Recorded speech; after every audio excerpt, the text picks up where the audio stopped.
వారు మనము చేయునది మంచి పని కాదు, నేటి దినము శుభవర్తమానము గల దినము, మనము ఊరుకొననేల. 2 రాజులు 7:9.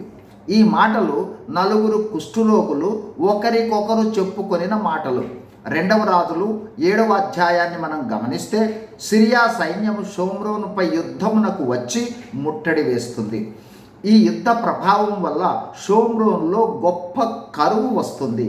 కరువుతో అల్లాడుచున్న నలుగురు కుష్ఠరోగులు ఇక్కడ ఆకలి చేత చనిపోవటం కన్నా శత్రు శిబిరంలోనికి, అంటే సిరియన్ల శిబిరంలోనికి వెళితే చనిపోవచ్చు లేదా ఆకలి బారి నుండి తప్పించుకోనవచ్చు అని ఒక నిర్ణయం తీసుకొని అక్కడికి వెళ్తారు.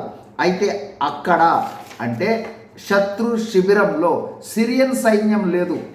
దేవుని కార్యం వల్ల సిరియన్లు పారిపోతారు.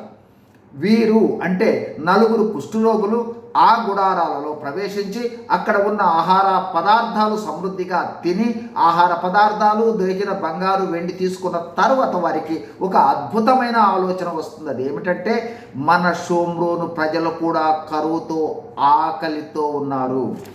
మనము వెళ్ళి ఈ సమాచారాన్ని, అంటే సిరియన్లు పారిపోయారనే సమాచారాన్ని వారికి తెలుపుదాము అని వచ్చి రాజు ద్వారపాలకులకు తెలియచేస్తారు. ఫలితంగా షోమ్రోను వారు సిరియన్ల శిబిరాలను దోచుకుంటారు. కరువు ముగుస్తుంది. ఈ కథలోని నీతి, బలహీనమైన, అణగద్రొక్కబడిన, నిర్లక్ష్యం చేయబడిన వారిని వాడుకొని దేవుడు గొప్ప కార్యాలు చేస్తాడు. నేడు నీవు నేను మనందరము ఒకానొక నాడు పాపము, పాప దుష్ఫలితాల వల్ల ఆధ్యాత్మిక దారిద్ర్యంలో ఉన్నవాళ్ళమే, నరక పాత్రులం.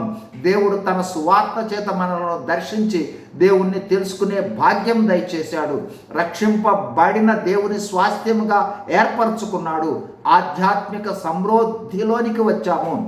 పరలోక స్వాస్థ్యాన్ని పొందుకున్నాం. మనకు గొప్ప తలాంతులు, ఆధిక్యతలు, ఆత్మీయ అధికారాలు లేకపోవచ్చు. అయితే ఆధ్యాత్మిక సమృద్ధిని సువార్త చేత కనుగొన్నాం. మరి ఆ నలుగురు కుష్ఠరోగులు సమాచారాన్ని షోమ్రోను రాజు గృహము వారికి తెలిపి కరువు నుండి తప్పించినట్లు మనము ఆ సువార్త సమాచారాన్ని ప్రజలందరికీ తెలిపి లేదా ప్రకటించి మన సహోదర సహోదరీలను పాపము నుండి వచ్చు దుష్ఫలితాలు మరియు నరకము నుండి రక్షణకు మరియు ఆధ్యాత్మిక సమృద్ధికి కారణం కావాలి కదా. కావున యేసు ప్రభు వారి మరణ, భూస్థాపన, పునరుద్ధానాల రక్షణ సువార్తను ప్రకటిద్దాం. అనేకుల రక్షణకు మరియు పరలోక ప్రవేశానికి కారణమవుదాం. God is in you, God is with